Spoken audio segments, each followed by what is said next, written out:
镜头转来到国内，台湾新文化运动纪念馆当日举办2023新文化运动会，要带民众了解日本时代台湾知识分子争取权利的历史。其中一个活动伫文史专家曾永明的故厝办音乐会，要做伙怀念这个先辈付出。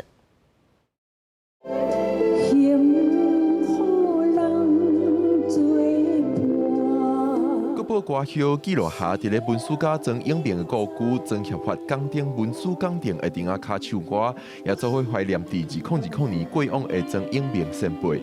咱今仔日台北安尼吼，遮尔出名吼，迄庄老师的功德足大。我伊安尼吼，一日到7月去演讲，啊7月带人咱一寡人。 观光客，我来咱是一直说。曾永明捌互人号做台湾民间史料上丰富的研究者，伊在生时也带民众到咱大场町街区，现主时伫港町内也有展出伊的收藏。那个时候大稻埕有很多的酒家，酒家的火柴盒哈，收集很多，他的收藏非常的丰富。那人家就讲说，他的这个民间的收集哦，补足了这学界很多不足的地方。 这栋有德光外形排水管的曾协发港町文史港町，获台北市政府指定做古迹，到今已经有100年历史。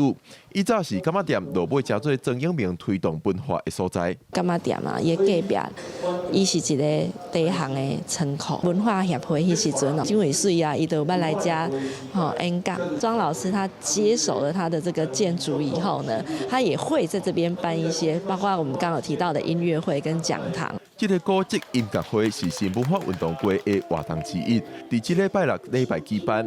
主办单位新文化运动纪念馆表示，今年是新文化运动当中致敬事件满100年，也有侪活动会使了解日本时代台湾知识分子安怎争取权利，通互民众参加。记者阮谢桂林台北报道。